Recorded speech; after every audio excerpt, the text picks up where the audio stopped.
Andre Guruta Kiai Haji Abdurrahman Ambo Dale, lahir pada tahun 1900 di sebuah kampung pinggiran Danau Tempe, tepatnya Desa Ujunge, Kecamatan Tanah Sitolo, Kabupaten Wajo, Provinsi Sulawesi Selatan.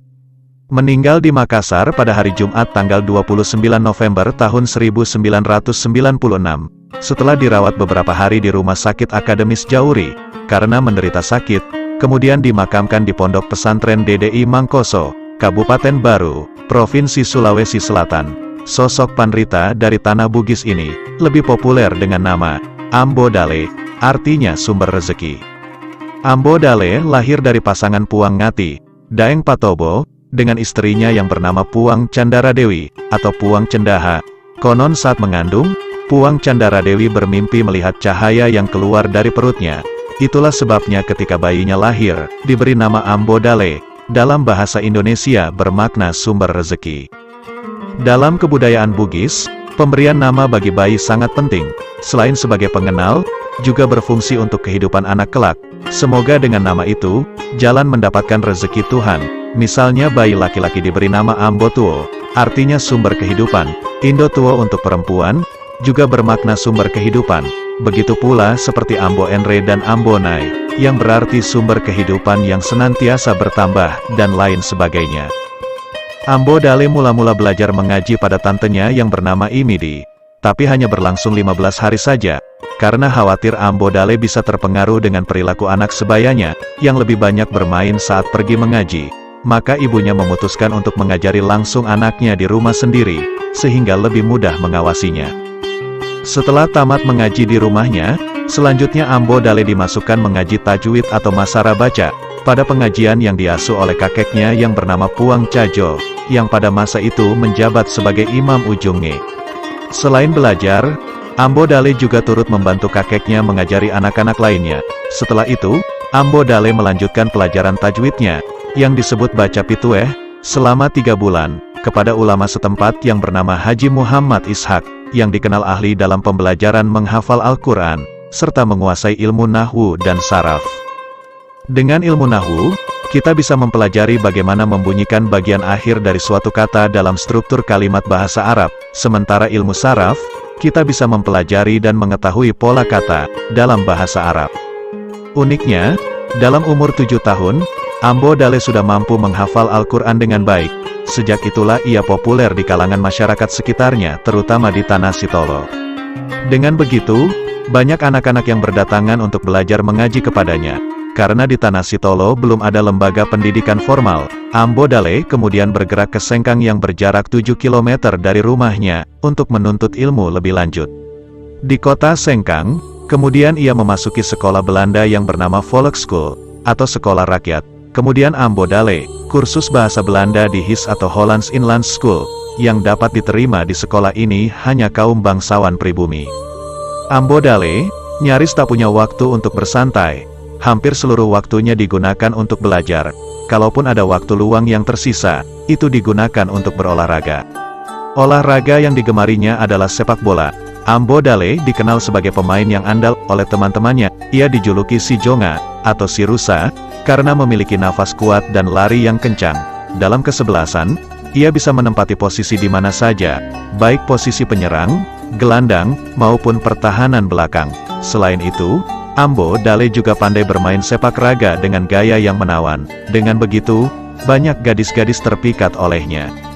Selama belajar, Ambo Dale tidak hanya mempelajari ilmu-ilmu Al-Quran seperti tajwid, qiraat 7, nahwu, saraf, tafsir, dan fikih saja. Bahkan Ambo Dale juga pernah sekolah guru, yang diselenggarakan oleh Syarikat Islam di Makassar. Pada masa kecilnya, Ambo Dale mempelajari ilmu agama dengan metode sorogan dengan duduk tudang suleka, atau duduk bersila. Metode sorogan adalah sistem belajar mengajar, di mana santri membaca kitab yang dikaji. Pada tahun 1928, ketika Andre Guruta Haji Muhammad Asad, yaitu seorang ulama Bugis Wajo yang lahir dan menetap di Mekah pulang kembali ke negeri leluhurnya. Mendengar itu, kemudian Ambo Dale segera berangkat ke Sengkang, untuk menimba ilmu dari guru besar tersebut. Peluang Ambo Dale untuk menuntut ilmu lebih lanjut, tatkala telah banyak ulama asal Wajo yang kembali dari Mekah. Sementara itu, Arung Matoa Kerajaan Wajo, serta para arung lili, juga sangat senang menerima tamu ulama. Karena itu, lingkungan kerajaan tempat Ambo Dale, sering didatangi ulama besar yang datang dari Mekah. Di antara ulama itu adalah Syekh Muhammad Al-Jawad, Sayyid Abdullah Dahlan dan Sayyid Hasan Al-Yamani, yaitu kakek Dr. Zaki Yamani, mantan Menteri Perminyakan Arab Saudi. Suatu ketika, Andre Guruta Muhammad Asad menguji secara lisan murid-muridnya, termasuk Ambo Dale. Ternyata jawaban Ambo Dale dianggap yang paling tepat dan sahih. Maka, sejak saat itu Ambo Dale diangkat menjadi asistennya. Oleh karena itu pada tahun 1935, kemudian Andre Guruta Muhammad Asad mengutus Ambo Dale berangkat ke Tanah Suci untuk menunaikan ibadah haji dan menetap beberapa bulan di sana untuk memperdalam ilmu agama pada para syekh di Mekah. Sejak diangkat menjadi asisten oleh Guruta Muhammad Asad, Ambo Dale mulai meniti karir mengajar dan secara intens menekuni dunia pendidikan. Sementara itu, Arung Matoa Wajo beserta Arung Lili sepakat dan menyarankan kepada Andre Guruta Haji Muhammad Asad agar pengajian sistem sorogan atau duduk bersila ditingkatkan menjadi madrasah. Saran tersebut diterima dengan terbuka, maka madrasah pun didirikan atas bantuan dan fasilitas pemerintah Kerajaan Wajo. Setelah itu, didirikanlah pendidikan awaliyah atau setingkat taman kanak-kanak, ibtidaiyah setingkat SD, dan sanawiyah setingkat SMP. Perguruan itu diberi nama Madrasah Arabia Islamiyah, yang disingkat Mai Sengkang. Lambang pendidikan formal tersebut, diciptakan oleh Ambo Dale dengan persetujuan Guruta Muhammad Asad dan ulama lainnya. Ambo Dale bahkan kemudian diserahi tugas memimpin lembaga itu. Dalam waktu singkat, popularitas Mai Sengkang dengan sistem pendidikannya yang modern, banyak menarik perhatian masyarakat dari berbagai daerah. Salah seorang yang tertarik dengan sistem pendidikan Mai Sengkang adalah Haji Muhammad Yusuf Andi Dagong, Kepala Swapraja Sopeng Riaja, yang berkedudukan di Mangkoso. Maka ketika Haji Muhammad Yusuf Andi Dagong ini diangkat sebagai Arung Sopeng Riaja pada tahun 1932, ia pun kemudian mendirikan masjid di Mangkoso sebagai ibu kota kerajaan. Namun, masjid itu selalu sepi dari aktivitas ibadah, akibat rendahnya pengetahuan dan pemahaman masyarakat terhadap agama yang dianutnya. Untuk mengatasi hal tersebut, atas saran para tokoh masyarakat dan pemuka agama, diputuskan untuk membuka lembaga pendidikan pesantren, dengan mengirim utusan untuk menemui Andre Guruta Haji Muhammad Asad di Sengkang. Utusan itu membawa permohonan, kiranya Andre Guruta Haji Muhammad Asad mengizinkan muridnya, yang bernama Haji Ambo Dale untuk memimpin lembaga pendidikan yang akan dibuka di Mangkoso. Ketika itu, di Sulawesi Selatan sudah ada beberapa tempat yang merupakan pusat pendidikan Islam, dan banyak melahirkan ulama. Tempat-tempat tersebut adalah Pulau Salemo di Pangkep, Campalagian di Polmas, dan di Sengkang Wajo. Namun, bila dibandingkan dengan Salemo dan Campalagian yang menerapkan sistem tradisional berupa pengajian halakah atau mangaji tudang, Mai Sengkang memiliki kelebihan karena telah menerapkan sistem modern, di samping tetap mempertahankan pengajian halakah, dan itulah agaknya menarik minat pemerintah Swapraja Sopeng Riaja untuk membuka lembaga pendidikan dengan sistem yang sama dengan Mai Sengkang. Awalnya, permohonan itu ditolak, karena Andre Guruta Haji Muhammad Asad tidak menghendaki ada cabang madrasahnya. Beliau khawatir keberadaan madrasah yang terpencar, menyulitkan kontrol, sehingga dapat mempengaruhi kualitas madrasahnya. Namun, setelah melalui negosiasi yang alot, akhirnya keputusan untuk menerima permohonan Arung Sopeng Riaja itu diserahkan kepada Guruta Haji Ambo Dale. Setelah itu, pada hari Rabu tanggal 21 Desember tahun 1938, Andre Guruta Haji Abdurrahman Ambo Dale beserta keluarga dan beberapa santri dari Wajo hijrah ke Mangkoso dengan satu tujuan, melanjutkan cita-cita dan pengabdian. Setelah itu, Guruta Ambo Dale memulai pengajian dengan sistem halakah karena calon santri memang sudah lama menunggu. Kelak momen ini dianggap bersejarah karena menjadi cikal bakal kelahiran DDI Mangkoso. Sambutan pemerintah dan masyarakat setempat sangat besar, terbukti dengan disediakannya segala fasilitas yang dibutuhkan, seperti rumah untuk Guruta Ambo Dale dan keluarganya, serta santri yang datang dari luar Mangkoso. Setelah pengajian berlangsung 3 minggu, Guruta Ambo Dale kemudian membuka madrasah dengan tingkatan tahdiriyah, ibtidaiyah, idadiyah, dan sanawiyah. Adapun fasilitas pendidikan yang diperlukan serta biaya hidup mereka beserta guru-gurunya, ditanggung oleh Arung Sopeng Riaja, sebagai penguasa setempat. Dalam mengelola pesantren dan madrasah, Andre Guruta Ambo Dale, dibantu oleh 12 santri senior, yang beberapa diantaranya ikut bersama beliau dari Sengkang.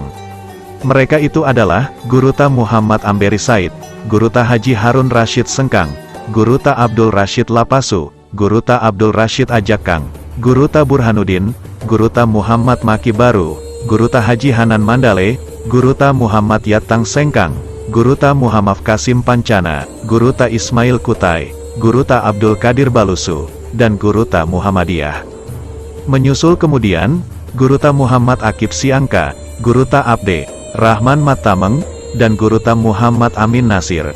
Lembaga itu diberi nama Madrasah Arabia Islamiyah atau Mai Mangkoso, namun bukan cabang dari Mai Sengkang. Andre Guruta Haji Ambo Dale, dengan berbekal pengalaman mengajar yang dimiliki, sehingga diberi amanah untuk memimpin Mai Mangkoso.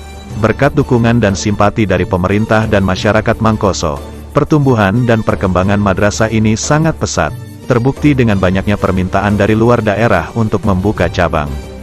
Oleh karena itu, Andre Guruta Ambo Dale merespon permintaan itu, maka dibukalah cabang Mai Mangkoso di berbagai daerah. Namun, masalah mulai mengintai ketika Jepang masuk, dan menancapkan kuku-kuku imperialis di bumi Sulawesi Selatan. Proses belajar dan mengajar di Madrasah Mangkoso mulai menghadapi kesulitan, karena pemerintah Jepang tidak mengizinkan pengajaran seperti yang dilakukan di madrasah. Untuk mengatasi masalah ini, Guruta Ambo Dale tidak kehilangan akal dan siasat. Beliau mengambil inisiatif agar pelajaran yang sebelumnya dilakukan di dalam kelas, dipindahkan ke masjid, dan rumah-rumah guru. Kaca daun pintu, dan jendela masjid dicat hitam, agar pada malam hari cahaya lampu tidak tembus keluar. Setiap kelas dibagi dan diserahkan kepada seorang guru secara berkelompok, dan mengambil tempat di mana saja, asal dianggap aman dan bisa menampung semua anggota kelompok. Ajaibnya, dengan cara itu justru mengundang peminat yang kian bertambah, dan luput dari pengawasan tentara Jepang. Malah, ada beberapa petinggi Jepang yang telah mengenal Guruta Ambo Dale secara dekat, dan bahkan ada yang menaruh hormat yang sangat dalam, sehingga menganggap Guruta Ambo Dale sebagai guru dan orang tuanya. Demikianlah karisma Guruta Ambo Dale menembus sekat bangsa, suku, golongan dan strata dalam masyarakat, sehingga beliau bisa merengkuh hati massa pendukungnya. Dunia Guruta Ambo Dale adalah lautan ilmu dan pengabdian yang tak habis-habisnya. Masyarakat akan selalu terkesan bagaimana sang Andre Guru, selama bertahun-tahun mengayuh sepeda dari Mangkoso ke Parepare, yang berjarak 30 km, dan menjadi 60 km pulang pergi. Perjalanan panjang dan melelahkan itu dilakoninya tanpa mengeluh, karena beliau juga menjalankan tugas sebagai kadi di Parepare. Bagi orang lain, hal itu menjadi sesuatu yang sangat menguras tenaga. Namun, bagi Guruta Ambo Dale, jiwanya telah terbungkus dengan jiwa pengabdian dan kecintaan agama yang kukuh, sehingga semua dijalani dengan ikhlas dan rida. Setelah beberapa tahun memimpin Mai Mangkoso, beliau dihadapkan pada kondisi bangsa Indonesia, yang sedang dalam masa merebut dan mempertahankan kemerdekaan. Di mana-mana gema perjuangan bergelora di seluruh pelosok tanah air, Guruta Ambo Dale terpanggil untuk membenahi sistem pendidikan yang menurutnya nyaris terbengkalai. Beliau sadar, selain bertempur melawan penjajah dengan senjata, berperang melawan kebodohan pun sama pentingnya, sebab, kebodohanlah salah satu yang menyebabkan Indonesia terbelenggu di rantai kolonialisme selama berabad-abad. Kemerdekaan yang diproklamasikan pada tanggal 17 Agustus tahun 1945, ternyata tidak serta-merta mendatangkan ketentraman dan kedamaian bagi rakyat. Ancaman datang lagi dari Belanda melalui agresi sekutu, Nika. Rakyat dari berbagai pelosok bangkit mengadakan perlawanan. Terjadilah peristiwa dalam sejarah, yang dikenal sebagai peristiwa korban 40.000 jiwa di Sulawesi Selatan tahun 1946. Tentara Nika di bawah komando Kapten Westerling, mengadakan pembunuhan dan pembantaian terhadap rakyat yang dituduh sebagai ekstremis. Peristiwa tersebut membawa dampak bagi kegiatan Mai Mangkoso. Banyak santri-santri yang ditugaskan oleh Guruta Ambo Dale untuk mengajar di cabang-cabang Mai di berbagai daerah, menjadi korban keganasan Westerling. Di antara yang tewas terbunuh itu tercatat nama Muhammad Saleh Bone, dan Sofyan Toli Toli, dua santri Mai Mangkoso yang ditugaskan mengajar di Baruga Majene tersebut. gugur ketika menjalankan tugasnya. Namun, situasi itu tidak menyurutkan semangat Guruta Ambo Dale untuk mengembangkan Mai. Bahkan, dalam situasi seperti itu, bersama beberapa ulama lepasan Mai Sengkang, diantaranya Guruta Haji Daud Ismail dan Guruta Haji Muhammad Abduh Pabajah, melakukan pertemuan alim ulama Kadis se-Sulawesi Selatan di Watang Sopeng.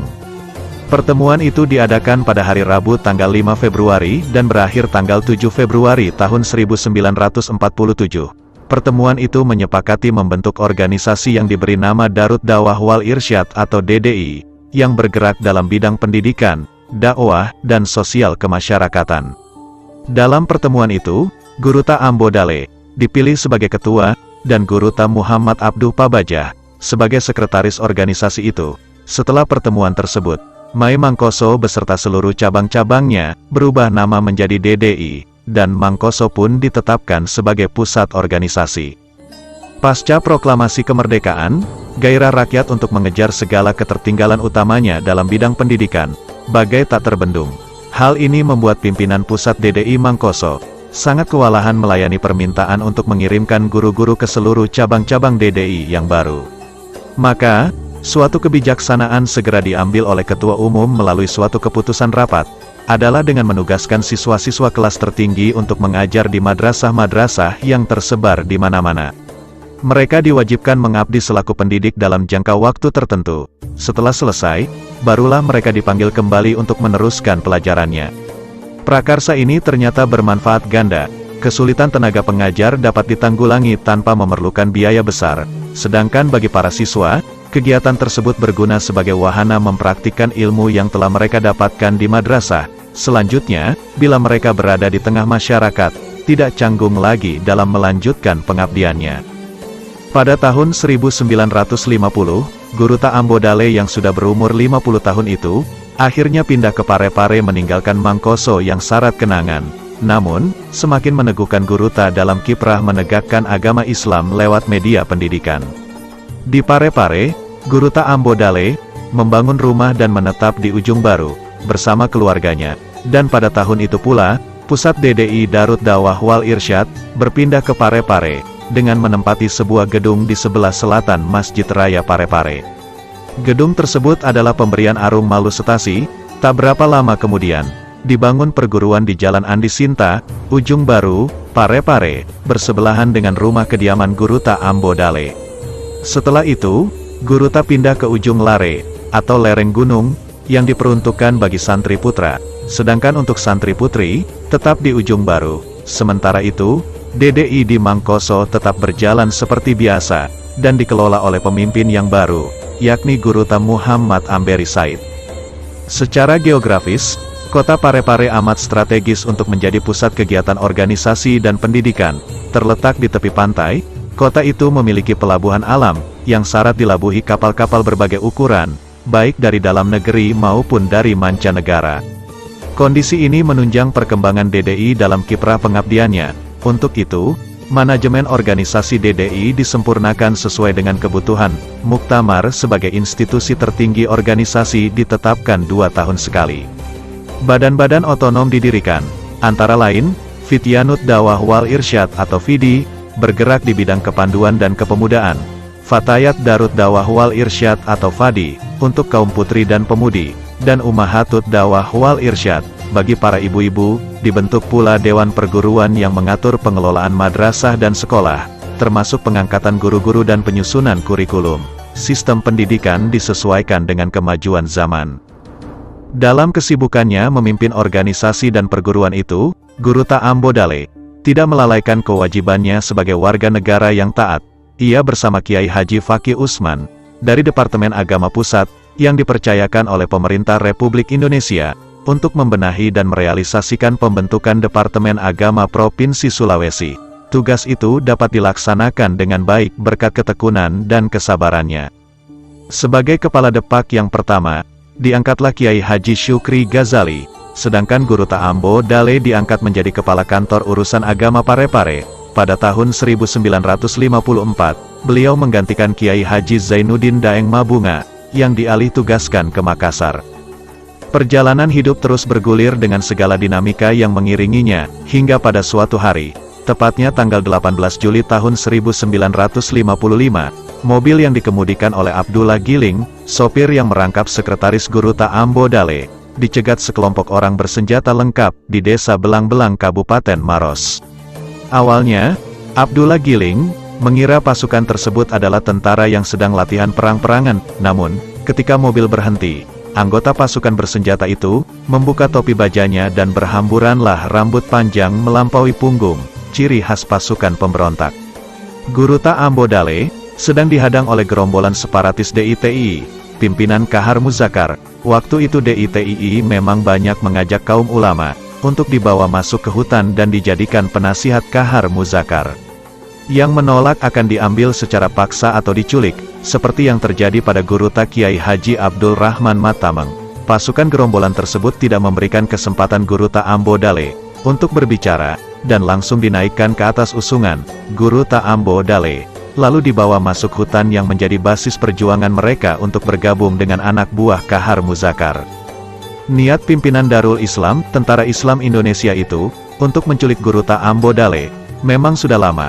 Ketika Guruta Ambo Dale dihadapkan kepada Kahar Muzakar, tokoh pemberontak tersebut sangat gembira. Alhamdulillah, Pak Kiai sudah di tengah-tengah kita, insya Allah dengan doa Pak Kiai, perjuangan kita akan mencapai kemenangan, kata Kahar Muzakar. Di dalam hutan, dengan pengawalan yang cukup ketat dari para gerilyawan, Guruta Ambo Dale sama sekali tidak punya peluang untuk keluar dari hutan dan kembali ke kota. Maka, terbersitlah pikiran Guruta agar lebih baik melanjutkan misi pendidikan Islam seperti yang ia cita-citakan sejak kecil. Pengajian dilakukan pada anggota DITII dan keluarganya di hutan. Guruta Ambo Dale dengan faham Ahlus Sunnah wal Jamaah, tampaknya mendapat benturan dengan sebagian anggota Kahar Muzakar, yang menganut faham Wahabi, dan sebagiannya lagi tidak menghiraukan mazhab, maka tidak mengherankan jika sering terjadi konflik antara beliau dengan Kahar Muzakar dan pengikut setianya. Selama 8 tahun Guruta Ambo Dale berada di hutan, di tengah kancah perjuangan idealisme kaum gerilyawan DITII, selama itu pula Kahar Muzakar tidak pernah jauh dari Guruta. Kemana ia pergi, maka Guruta selalu diikutkan. Kalau ada pasukan yang terluka kena tembakan dari serangan TNI, Guruta Ambo Dale yang mengobati, meskipun hanya dengan air putih yang ia doakan, berangsur-angsur luka itu sembuh, dan sang prajurit itu berguru dan menjadi murid Guruta. Pada tahun 1963, operasi kilat yang dilancarkan oleh TNI, semakin menekan kaum pemberontak itu, sehingga kekuatan mereka kian lemah dan terpecah-pecah. Guruta pun tidak pernah lagi mendapatkan pengawalan seperti sebelumnya. Hal itu dimanfaatkan oleh Guruta untuk mencari kontak dengan TNI, dan berusaha keluar dari hutan. Setelah itu, Guruta Ambo Dale dijemput oleh TNI yang dipimpin Andi Patonangi, yang memang sudah lama mencarinya, dan langsung dibawa menghadap Panglima Kodam 14 Hasanuddin, yang waktu itu dijabat oleh Kolonel Andi Muhammad Yusuf. Pertemuan itu sangat mengharukan, dan suasana hening pun terjadi dalam ruangan, layaknya pertemuan seorang anak dengan orang tuanya, yang sudah lama memendam rindu, baru berjumpa setelah berpisah sekian lama. Keteguhan sikap Andre Guruta tak lekang di setiap peristiwa dan pergolakan yang beliau lalui. Ketika terjadi pemberontakan G30 SPKI, Guruta Ambo Dale yang ketika itu berdomisili di Parepare, tak bergeming, dan tetap kukuh dengan prinsip dan keyakinannya. Pada waktu itu Andre Guruta Ambo Dale berpesan pada santrinya, agar tetap berpegang teguh pada akidah Islam yang benar, jangan terpengaruh dengan gejolak yang terjadi dalam masyarakat. Memang secara fisik, Guruta Ambo Dale tidak pernah secara langsung memanggul senjata melawan penjajah. Namun, kediamannya tak pernah sepi dari para pejuang yang minta didoakan keselamatannya. Misalnya, ketika Laskar Pemuda Pejuang Sulawesi Selatan, yang tergabung dalam Tentara Republik Indonesia Persiapan Sulawesi atau TRIPS, di bawah pimpinan Andi Matalata hendak melakukan ekspedisi ke Jawa pada tahun 1946, mereka menemui Andre Guruta untuk didoakan keselamatannya dalam memperjuangkan bangsa dan negara. Demikian juga saat mereka kembali dari Jawa, dan hendak melakukan konferensi kelaskaran di Paceke, pada tanggal 20 Januari tahun 1947, atas mandat Jenderal Sudirman. Kebetulan, letak Mangkoso bersebelahan dengan Paceke, tempat berlangsungnya konferensi yang melahirkan Divisi Tentara Republik Indonesia Sulawesi Selatan dan Tenggara, sebagai cikal bakal Kodam 14 Hasanuddin, atau Kodam 7 Wirabuana sekarang ini. Pada tahun 1977, pemilu kedua berlangsung selama zaman Orde Baru. Pada waktu itu, kondisi politik Indonesia terasa sangat panas, baranya pun bergulir sampai ke kampus DDI Ujung Lare, Parepare. Berkaitan dengan peristiwa pemilu ini, Guru Ta Ambo Dale berada dalam kondisi yang cukup dilematis. Keadaan itu memaksa beliau untuk memilih, atas dasar demi menyelamatkan organisasi dari tekanan pemerintah yang cukup represif. Akhirnya Guru Ta Ambo Dale menyatakan diri bergabung dengan golongan karya atau Golkar, partai politik yang berkuasa saat itu. Itu pun setelah melalui perenungan dan kontemplasi yang matang dan didahului dengan salat istikharah, untuk memohon petunjuk ilahi Rabi, agar dapat menentukan dan memilih jalan yang terbaik.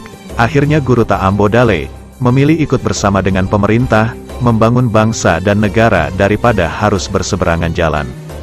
Meskipun pilihan politik itu bersifat pribadi, dan tidak membawa DDI sebagai lembaga, tapi tampaknya sikap ini tidak mengembuskan angin segar dalam internal warga DDI.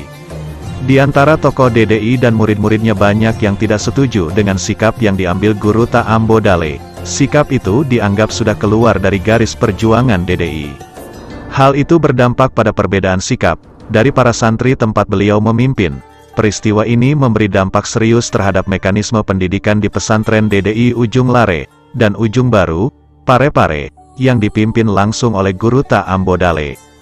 Kedua kampus itu nyaris kosong ditinggalkan oleh santri-santri yang tidak bisa menerima sikap politik Guru Ta. Akhirnya para santriwati yang tadinya tinggal di Ujung Baru, ditarik ke Ujung Lare, untuk bergabung dengan santri putra yang masih bertahan. Peristiwa tersebut membuat Guru Ta Ambo Dale sangat kecewa, sehingga hampir saja membuatnya hijrah ke Kalimantan Timur. Ketika itu, pemerintah daerah dan masyarakat Kalimantan Timur menunggunya. Isu ini sempat tercium oleh Bupati Pinrang, Andi Patonangi. Kemudian Bupati Pinrang Andi Patonangi menawarkan kepada Guru Ta Ambo Dale sebuah kawasan di daerahnya untuk dijadikan pesantren. Pada tahun 1978, akhirnya Guru Ta Ambo Dale hijrah lagi ke Pinrang, tepatnya di Desa Kabalangan. Itulah awal berdirinya pesantren Kabalangan, Kabupaten Pinrang, yang dipimpin langsung oleh Guru Ta Ambo Dale. Sedangkan pesantren di Parepare diserahkan kepada Kiai Haji Abu Bakar Zainal. Namun, satu hal yang perlu dicatat, bahwa kedekatan Guru Ta Ambo Dale dengan Golkar dan pemerintah Orde Baru, selain telah menorehkan pengalaman pahit bagi DDI, harus diakui pula telah mendatangkan kebaikan bagi DDI. Tidak ada lembaga pendidikan dan organisasi Islam, khususnya di Sulawesi Selatan, yang demikian diperhatikan oleh pemerintah melebihi perhatian terhadap DDI. Pembangunan pondok pesantren DDI Kabalangan, misalnya, tidak lepas dari perhatian dan bantuan pemerintah. Pesantren putra yang dipimpin langsung oleh Guru Ta itu tidak pernah sepi dari kunjungan pejabat, sipil dan militer, baik dari provinsi maupun pusat. Tentu saja, kunjungan itu membawa sumbangan untuk pesantren. Meskipun begitu, hubungan baiknya dengan pemerintah tidak pernah digunakan untuk kepentingan pribadi, dan juga kedekatan itu tidak mengorbankan harismanya sebagai ulama anutan yang disegani. Sebagai ulama, Guru Ta Ambo Dale banyak mengurai masalah-masalah kesufian di dalam karya-karya tulisnya, tapi tidak sebatas itu saja, melainkan hampir semua cabang-cabang ilmu agama beliau kupas dengan tuntas, seperti akidah, syariah, akhlak, mantik, dan lain-lain. Kesemua itu tercermin lewat karangan-karangannya yang berjumlah 25 judul buku. Menurut Guru Ta, manusia hanya dapat mengenal hakikat pengabdian kepada Allah, jika mereka mengenal hakikat tentang dirinya. Untuk mengagungkan Allah, tidak hanya berbekalkan akal logika saja, tapi dengan melakukan zikir yang benar, sebagai perantara guna mencapai makrifat kepada Allah. Meskipun harus diakui, bahwa logika harus dipergunakan untuk memikirkan alam semesta sebagai ciptaan Allah Subhanahu wa Ta'ala. Namun, di balik semua karisma dan keseriusan beliau itu, sesungguhnya Guru Ta juga adalah seorang yang menyimpan jiwa seni yang cukup kuat. Orang-orang terdekatnya paham betul akan kemampuan Guru Ta dalam melukis, dekorasi, dan menciptakan lagu-lagu yang bernafaskan Islam. Guru Ta Ambo Dale pernah melukis potret dirinya yang nyaris sama dengan yang asli. Sedangkan untuk lagu-lagu ciptaannya, sampai sekarang masih tersimpan sebagian di tangan santrinya. Sementara itu, dikutip dari berbagai sumber, bahwa Andre Guruta Ambo Dale disebut 4 kali menikah. Istri pertamanya bernama Andi Tenri, kemudian ia bercerai. Kedua, namanya Puang Sohrah, lalu bercerai lagi. Ketiga namanya Andi Selo, dan kandas pula. Dari ketiganya, tidak memiliki anak. Menurut sebuah informasi dari salah seorang istrinya, ada cerita menarik soal mengapa Ambo Dale tak punya keturunan. Bagaimana bisa mendapatkan anak? Di tempat tidur Andre Guruta tidak pernah melepaskan kitab bacaannya dan membelakangi saya, ujar salah seorang istrinya. Namun pada pernikahan keempat kalinya, Andre Guruta Ambo Dale menikahi seorang wanita yang bernama Siti Marhawa, dan dari istri keempatnya inilah dikaruniai 3 anak. Guruta Kiai Haji Abdurrahman Ambo Dale berpulang dalam usia senja mendekati 1 abad. Namun, tahun-tahun menjelang beliau dipanggil Tuhan, tetap dilalui dengan segala kesibukan, dan perjalanan-perjalanan yang cukup menyita waktu, meski kondisi beliau yang mulai uzur. Misalnya, dalam usia sekitar 80 tahun beliau masih aktif sebagai anggota MPR dan MUI Pusat. Dalam rentanya dan kaki yang sudah tidak mampu menopang tubuhnya, beliau masih sempat berkunjung ke Mekah, untuk melakukan umrah, dan memenuhi undangan Raja Sarawak Malaysia Timur, meskipun mesti digendong, subhanallah. Dari beberapa rangkaian pengabdian yang dilakukan Andre Guruta Ambo Dale, dari zaman ke zaman, dia menerima beberapa penghargaan baik dari pemerintah, maupun lembaga pendidikan diantaranya, tanda kehormatan Bintang Mahaputra Nararya. Dari Presiden B.J. Habibie pada tahun 1999, tanda penghargaan dari pemerintah daerah tingkat 2 Kabupaten Wajo, sebagai putra daerah berprestasi pada tahun 1998, penghargaan dari Universitas Muslim Indonesia, sebagai tokoh pendidik bidang agama se-Indonesia Timur pada tahun 1986. Sahabat Teluk Bone, itulah perjalanan panjang pengabdian, sosok Pandrita dari Tanah Bugis, Andre Guruta Kiai Haji Abdurrahman Ambo Dale. Semoga bermanfaat.